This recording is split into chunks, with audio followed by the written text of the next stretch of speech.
Today, we are launching our What If Wealth Simulator. We're taking a hypothetical $10,000, hopping into our virtual time machine for financial thrill seekers, and investing it in 5 of the greatest scams in history. Our mission: to become the world's luckiest and, let's be honest, most gullible investor. This is not financial advice. Think of it as financial anti-advice. Let's start counting the money that was never really there.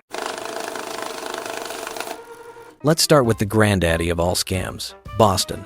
1919. Charles Ponzi promises an insane 50% return in just 45 days. For perspective, your local bank was offering a whopping 5% a year, and you had to ask nicely. So, we invest our $10,000. After 45 days, we are sitting on $15,000. Naturally, we reinvest. Another 45 days, and that's $22,500. By August 1920, when the whole thing collapsed, our lucky investor, if he had cashed out at the perfect moment, would have turned his $10,000 into $75,000. In 1920, that kind of money could buy you a small city block, or at the very least, a whole lot of fancy hats. There was just one tiny little detail. Ponzi was not buying any coupons. He was just paying you with the next sucker's money. A timeless classic.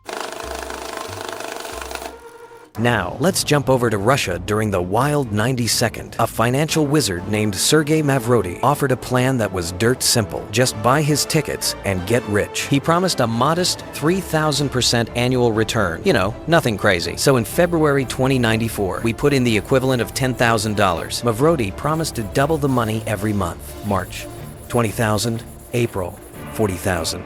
May, 80,000. You get the idea. By July, if our hero had hit the cash out button one day before the collapse, he would have walked away with around $900,000 from 10 grand. With that kind of cash, the average Joe from their commercials would not just be buying his wife new boots, he would be buying the entire boot factory and the CEO's car. But as we know, any party in the 92nd could end abruptly with the riot police kicking in the door, which is exactly what happened. The dream was over, and millions were left holding beautiful but worthless pieces of paper.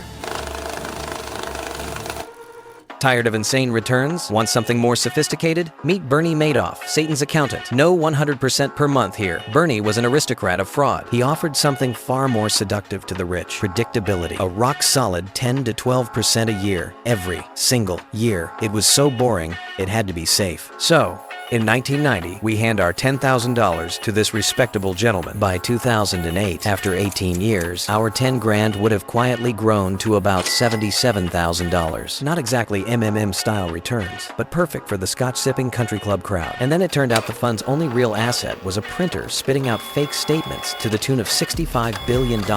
Whoops.